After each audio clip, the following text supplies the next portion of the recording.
Buenas tardes, nosotros vamos a exponer estudios observacionales analíticos. Nuestro equipo está conformado por Vania, por Andrea, por Frida, por Sergio, por Paloma, por Pamela y por Aranza.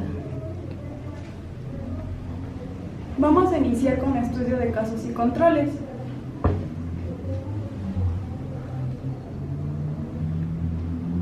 Bueno, el objetivo de esta presentación es conocer el poder de evidencia causal de los estudios de casos y controles y contextualizarlo con otros diseños que vamos a ir viendo poco a poco. Bueno, los estudios de casos y controles tienen una estructura básica, que por lo regular son dos grupos. El primer grupo es el grupo de los casos, que es el grupo que presenta la enfermedad o el efecto, y el grupo de los controles, el cual no presenta enfermedad, es decir, tampoco presenta efecto. Estos dos grupos se van a estar comparando de acuerdo a la relación de la exposición al factor de riesgo. Bueno, existen dos tipos principales de estudios de casos y controles, que son el estudio basado a base de la población, que es en la población en general, y el estudio de base hospitalaria, que es en el medio hospitalario. Por lo regular es de carácter temporal retrospectivo y, bueno, es uno de los diseños de investigación más empleados, por las ventajas que les voy a decir más adelante. Bueno, para la selección de los casos vamos a empezar con una definición de la enfermedad, y a partir de la definición de la enfermedad vamos a buscar criterios, que son de dos tipos: los criterios de inclusión, que son los criterios que se deben cumplir para ser parte del estudio, y los criterios de selección, que únicamente es que esté expuesto al factor de riesgo.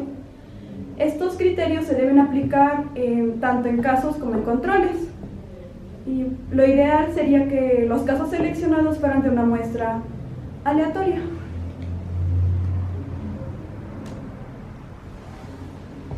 Bueno, la enfermedad se busca en una serie de pacientes en quienes la enfermedad ya ha sido diagnosticada, y sobre todo que estén disponibles para hacer el estudio, por lo que pueden ser representativos de la muestra o no.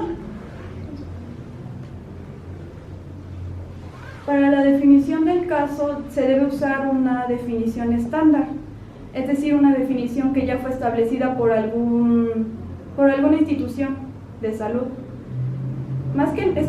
Esto se usa más que nada para disminuir la variabilidad entre estudios de diferentes investigadores. Los criterios diagnósticos deben ser lo más sensibles o específicos posible, porque de esta forma se va a disminuir los falsos positivos o los negativos.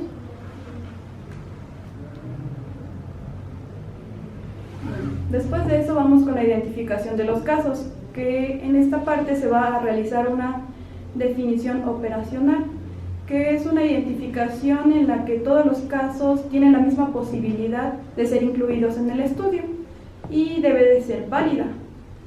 En estos estudios es preferible los casos incidentes, aunque también se pueden usar los casos prevalentes, pero deben de tener una fecha establecida de diagnóstico muy corta.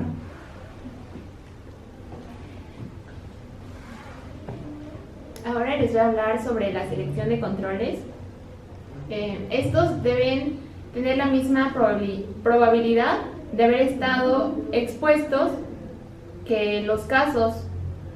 Lo más importante es que los controles sean representativos de la población de donde provienen los casos.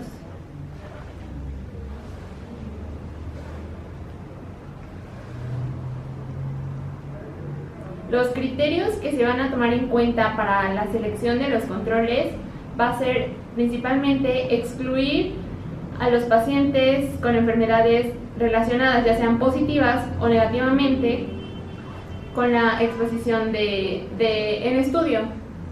También se deben escoger controles con distintas enfermedades para que esto minimice la posibilidad del sesgo del muestreo.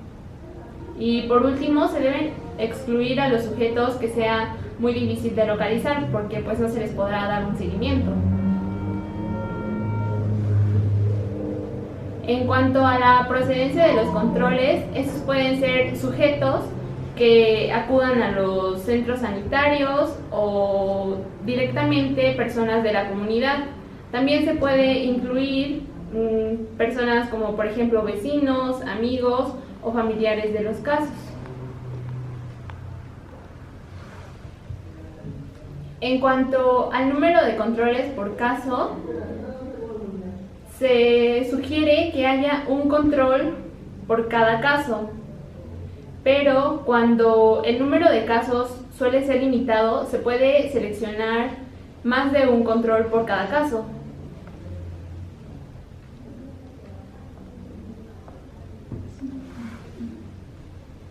Respecto al número de grupos de control, algunos autores sugieren utilizar 2 grupos de control, debido a que si se obtiene la misma estimación al comparar cada uno de los casos, esto va a significar que no hay un sesgo de selección.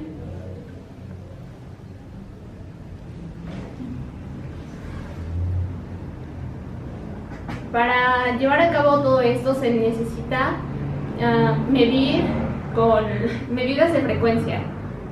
Estas incluyen la proporción de casos expuestos, así como la proporción de controles expuestos. De igual manera, se encuentra la proporción de casos no expuestos y la proporción de controles no expuestos. Se va a usar también la tabla tetracórica. En las medidas de asociación se encuentra la odds ratio, que va a indicarnos cuánto es probable de contraer una enfermedad las personas expuestas y las que no lo están. Para esto, con la ayuda del cuadro tetracórico, se va a multiplicar cruzado, es decir, A por D y C por B. Si el resultado nos da un número mayor a 1, significa que la exposición es un factor de riesgo. Si el resultado de esta operación nos da un resultado de 1, significa que hay ausencia de asociación. Y por el contrario, si el resultado es menor a 1, es un factor protector.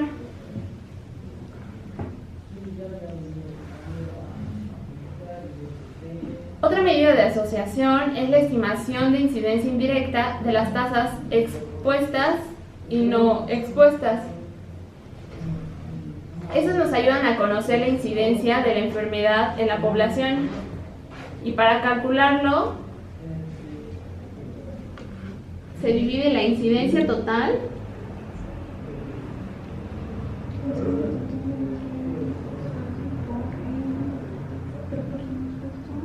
se va a multiplicar incidencia total entre odds ratio, proporción de expuestos, y se le va a sumar la proporción de no expuestos.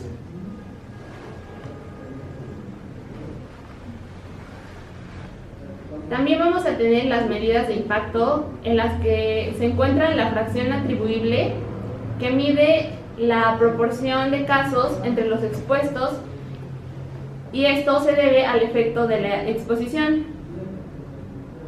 La segunda medida de impacto es la fracción atribuible en la población, y esta estima el impacto potencial que tendría la población para eliminar el factor de exposición. Y también en estos estudios vamos a tener 3 tipos de sesgos, que es el sesgo de selección, de información y de análisis. Los sesgos de selección, principalmente tenemos el de Bergson, que es un sesgo que se va a establecer únicamente en los estudios de base hospitalaria, y los de efecto voluntario, que esos se van a referir a que la muestra no va a ser tan representativa debido a que los pacientes van a ser los pacientes incluidos en el estudio van a ser voluntarios.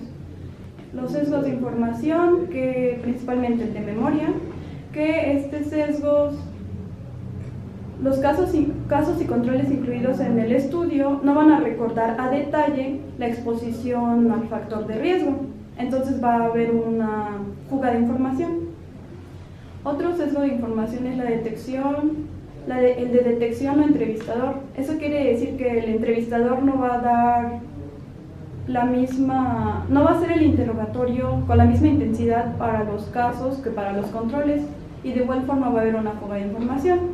El tercer sesgo de información sería el instrumento de medida errónea, que como su nombre lo dice, los criterios de diagnóstico no van a tener la sensibilidad o especificidad, la mejor sensibilidad o especificidad, y de esta forma pues van a dar medidas erróneas o resultados erróneos. Y por último, el análisis de confusión, que en este va a haber un factor o una variable de confusión, la cual va a afectar la relación de exposición a enfermedad.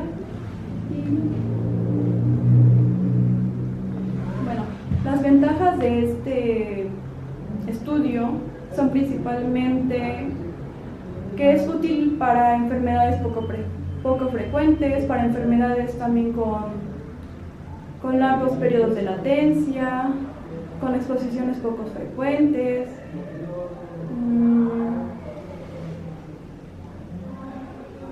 y que puede ser realizado también en múltiples factores para una misma enfermedad, es de menor costo y pues su duración es corta, relativamente corta.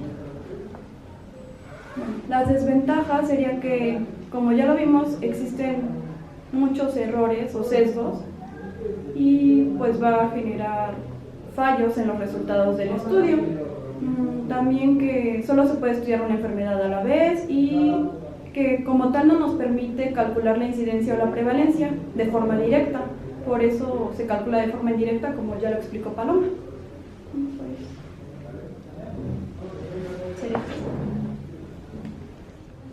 Bien, ahora vamos a hablar del siguiente tema, que son estudios de cohortes. Bueno, como definición tenemos que los estudios de cohortes son un tipo de investigación observacional y analítica también, en la que se va a hacer una comparación de la frecuencia de aparición de un evento entre dos grupos, uno de los cuales va a estar expuesto a un factor que no va a presentar el otro grupo.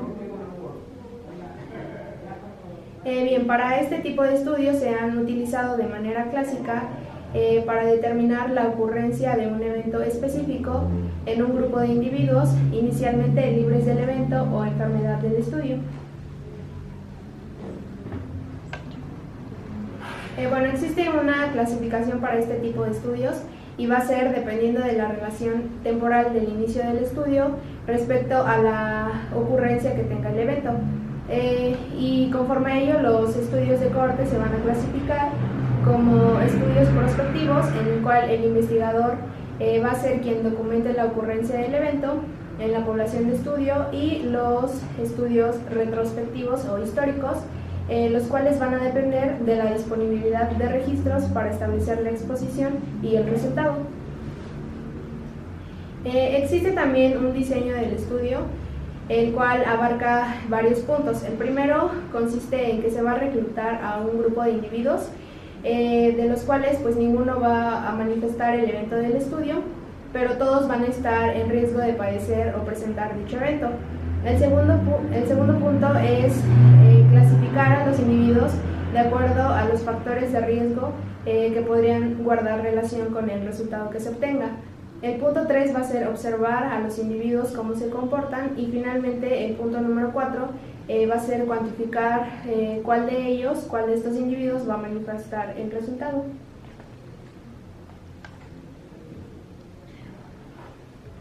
Bueno, ahora vamos a hablar de la medición del evento, el resultado y del seguimiento. Bueno, los eventos de estudio van a ser 4. El primero de ellos es el evento simple, donde aquí tenemos que el tiempo es fijo, o un evento raro, que es cuando hay muertes o incidencias en la enfermedad. Bueno, y en ambos casos el observar el evento en cada unidad de análisis es cuando el seguimiento termina.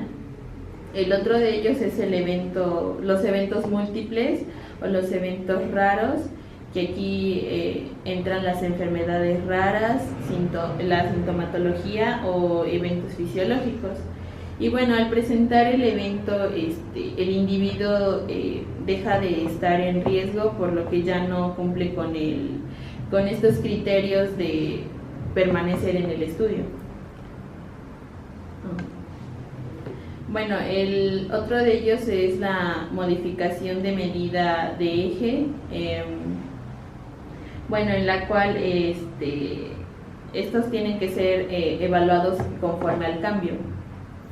Otro de ellos es los marcadores intermedios del evento, que bueno, aquí tenemos un ejemplo que cuenta con, por ejemplo, un paciente cuenta con los apoliproteínas A y B, y estos son como los marcadores a una predisposición a la enfermedad cardiovascular. De eso nos habla. Bueno, otro de ellos es conforme a las muestras, aquí el periodo de seguimiento puede abarcar años, también puede abarcar meses o incluso semanas o días. Esto depende de la frecuencia del evento estudiado. Y tenemos dos momentos que definen este periodo de seguimiento, que es el examen inicial, donde tenemos la medición basal, y el final del seguimiento. Bueno, las pérdidas en el seguimiento de este estudio pueden ser 3. La primera de ellas es por el abandono del estudio como tal. La segunda de ellas es que puede haber muerte por otra causa del evento del interés del estudio, y otro de ellas son las pérdidas llamadas administrativas, que pueden aquí entrar, por ejemplo, si ya no hay dinero para seguir trabajando con el estudio, pues automáticamente cuenta como una pérdida en el seguimiento de este estudio. Bueno, ahora los análisis estadísticos. En esta fase del análisis de un estudio de cohorte, es la evaluación de la ocurrencia de un evento, ya sea en términos de salud o en enfermedad, que resultan del seguimiento que tiene este estudio, del tiempo y como consecuencias de haber estado expuestos a determinada exposición como un factor de riesgo. Bueno, aquí el investigador debe de seleccionar un grupo de sujetos expuestos y otro de sujetos no expuestos. Y bueno, pues con el tiempo debe de seguir